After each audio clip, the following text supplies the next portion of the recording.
Hello दोस्तों, कैसे हैं आप। आशा करती हूँ आप सब अच्छे होंगे। आज की वीडियो में आप सबका स्वागत है। आज हम करेंगे भाषा, हिंदी की भाषा। हिंदी एक भाषा है, भाषा के बारे में ज्ञान। इस वीडियो में हम क्या लेंगे आज, भाषा के बारे में ज्ञान। भाषा क्या होती है, जो भी हम बोलते हैं, किसी को लिखते हैं, कोई भी, उसे हम क्या कह देते हैं, भाषा। भाषा के कितने रूप होते हैं, भाषा के कितने रूप होते हैं। भाषा के 2 रूप होते हैं। कौन कौन से। मौखिक रूप। कौन सा रूप होता है भाषा का, एक मौखिक रूप, और दूसरा क्या होता है, लिखित। मौखिक क्या होता है, मौखिक मीन्स क्या है, मौखिक का मतलब है जो हम बोलकर किसी को बताते हैं, उसे क्या कहते हैं, भाषा का मौखिक रूप। और लिखित, जो भी भाषा हम अच्छे स्वरूप में, अच्छे संगठन में इकट्ठे करके लिखते हैं, उसके चिन्ह होते हैं, उनको यूज़ करते हैं, उनके वर्ण को यूज़ करते हैं, एक भाषा का रूप देते हैं, तो वो क्या होता है, भाषा का लिखित रूप। और मौखिक रूप, जो हम बोलकर किसी को अपनी बात समझाते हैं, इशारों से समझाते हैं, उसे हम क्या कहते हैं, भाषा का मौखिक रूप। और हमारी हिंदी भाषा कौन सी भाषा है, हमारी हिंदी भाषा भारत की कौन सी भाषा है। कौन सी भाषा का दर्जा दिया गया, हिंदी भाषा को भारत में कौन सी भाषा का दर्जा दिया गया है, राजभाषा का दर्जा दिया गया है। और हिंदी की जो हमारी भाषा है, उसको हम क्या, कौन सी लिपि कहते हैं, हमारी हिंदी भाषा को कौन सी लिपि कहा जाता है।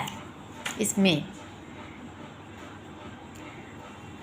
हमारी हिंदी भाषा की कौन सी लिपि है, देवनागरी।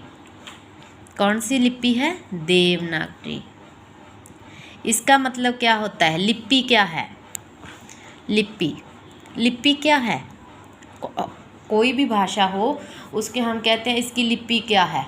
मतलब कि कोई भी भाषा को निश्चित रूप से, कोई भी ध्वनि है, मौखिक के लिए, लिखित के लिए अलग अलग चिन्ह यूज़ करते हैं हम। उन चिन्हों को लिखने के ढंग के लिए लिपि कहते हैं। जब हम उन चिन्हों को यूज़ करते, जैसे चंद्र बिंदु हो गया, कॉमा हो गया, ठीक है, कोई स्वर हो गए, कोई व्यंजन हो गए, ठीक है, इनको संगठित रूप देना ही लिपि कहलाता है। हिंदी में क्या कहलाता है, वो लिपि कहलाता है। ये हो गई हमारी लिपि। आप एक बार दोबारा से समझिए, भाषा क्या होती है, कोई भी, जैसे हिंदी भाषा है, अंग्रेजी भाषा है, पंजाबी भाषा है, इनके कितने रूप होते हैं, मौखिक रूप और लिखित रूप। मौखिक रूप में हम अपने मुख के द्वारा कुछ भी बोलते हैं, किसी को अपनी बात समझाते हैं, तो वो होता है भाषा का मौखिक रूप। और लिखित रूप हम लिख के किसी को बात समझाते हैं, उसको क्या कहते हैं, हम लिखित रूप। हिंदी कौन सी भाषा है, हमारी भारत की राज्य भाषा है। हिंदी के लिए कौन सी लिपि का प्रयोग किया जाता है, देवनागरी लिपि का प्रयोग किया जाता है। और लिपि क्या है, लिपि कोई भी हिंदी में चिन्ह बरतते हैं हम, कोई वर्ण बरतते हैं, कोई स्वर, कोई व्यंजन, उनको हम क्या कह देते हैं, लिपि। कोई भी भाषा को व्यवस्थित रूप में लिखना क्या कहलाता है, लिपि कहलाता है। ठीक है, अब आगे हमारी आ जाती है हिंदी में वर्णमाला।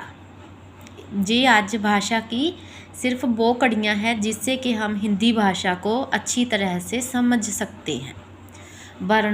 वर्णमाला क्या होती है, हम कह देते हैं वर्णमाला वो है जो स्वर और व्यंजन होते हैं, उसको हम वर्णमाला कह देते हैं। ठीक है, और एक वर्ण क्या होता है, वर्ण और वर्णमाला क्या है।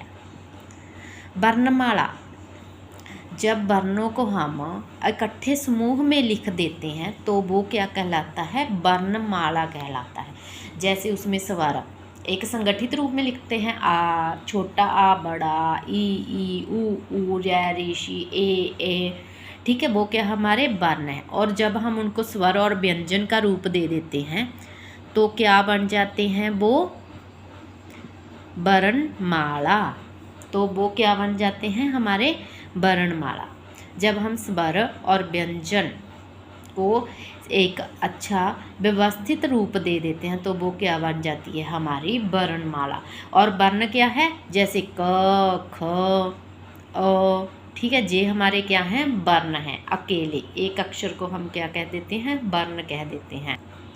और जो हमारे वर्ण होते हैं वो एक तो स्वतंत्र वर्ण होते हैं और एक होते हैं किसी के गुलाम वर्ण होते हैं। आप वो समझिए क्या है, देखिए वर्ण वर्ण एक स्वतंत्र वर्ण होते हैं। वर्ण स्वतंत्र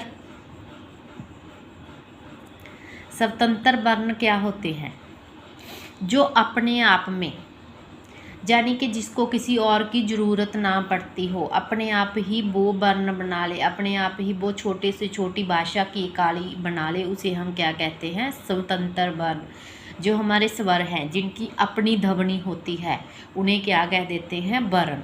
जैसे कि अ हमारा क्या है, एक वर्ण है जो स्वतंत्र है, इसको किसी और की कोई मात्रा की, कोई और शब्द की ज़रूरत नहीं पड़ती। जैसे अभी मैं समझा रही हूँ कि आप इसे कैसे समझ सकते हैं। देखिए जैसे छोटा अ है, अब इधर ले लेते हैं हम क दो वर्णों के मेल से बना है, क प्लस अ,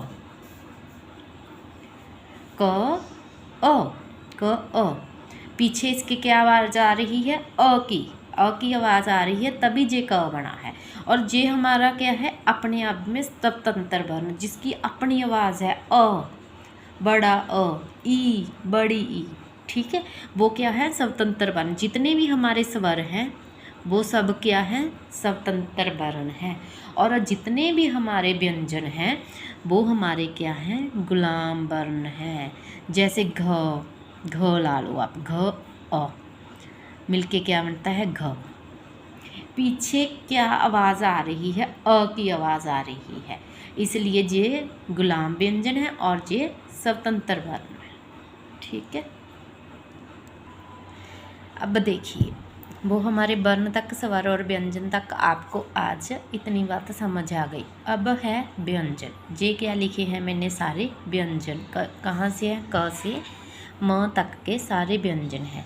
अब ये क्या कहलाते हैं, इनके भी वर्ग होते हैं। जैसे क ख ग घ ड़ च छ ज ज न ट ठ ड ढ न त थ द ध न प फ ब भ म।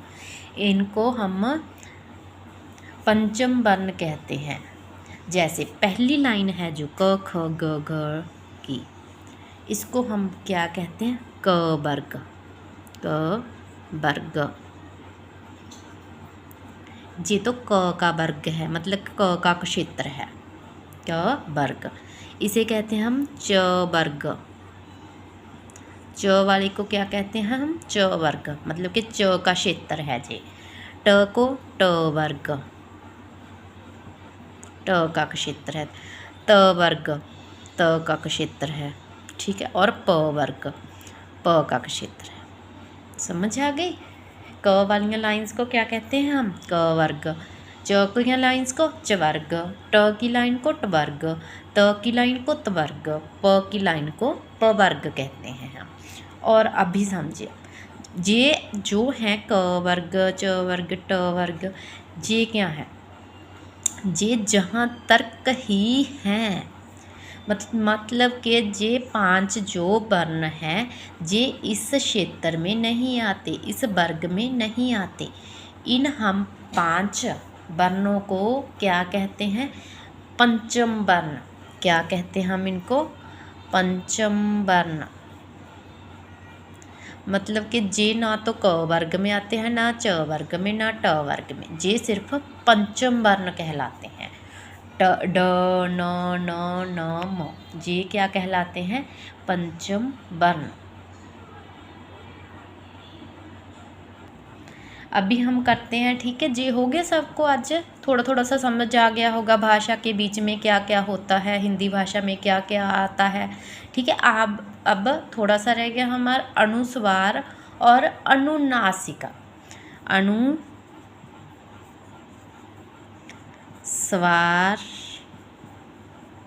वर्ण और एक क्या है, नासिक वर्ण वर्ण। ठीक है, एक तो है अनुस्वार, एक है अनुनासिक वर्ण। अभी देखो अनुस्वार वर्ण क्या होते हैं और अनुनासिक वर्ण क्या होते हैं।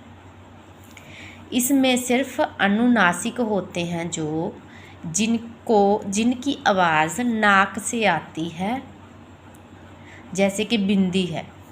अनुनासिक वर्ण में बिंदी जैसे है, इसकी जो आवाज़ होती है, न की आवाज़ है, वो नाक से आती है, इसलिए हम इसको कह देते हैं अनुस्वार वर्ण। जैसे हम इसकी मैं थोड़ी सी एग्जांपल दे देती हूँ आपको। पंखा, न की आवाज़ देखो शंख की तरह न से आ रही है, पंखा पंखा। नेक्स्ट है गंगा, गंगा। थोड़ा सा ना अपने नाक में झनझनाहट जी पैदा होती है जब हम इसको बोलते हैं, बिंदी को जब बोलते हैं तब। जैसे देखिए और बता देती हूँ, एक दो आप बोल कर भी देख सकते हैं। कंधा, कंधा। संत, संत। ये होते हैं हमारे अनुस्वार वर्ण, जिसमें कि बिंदी की आवाज़ है वो नाक से थोड़ी सी झनझनाहट की तरह पैदा होती है, उसको क्या कह देते हैं हम, अनुस्वार वर्ण। और जो होते हैं अनुनासिक वर्ण, अनुनासिक वर्ण में क्या क्या आ जाता है, इसमें लगता है चंद्र बिंदु। इसमें क्या लगता है, चंद्र बिंदु।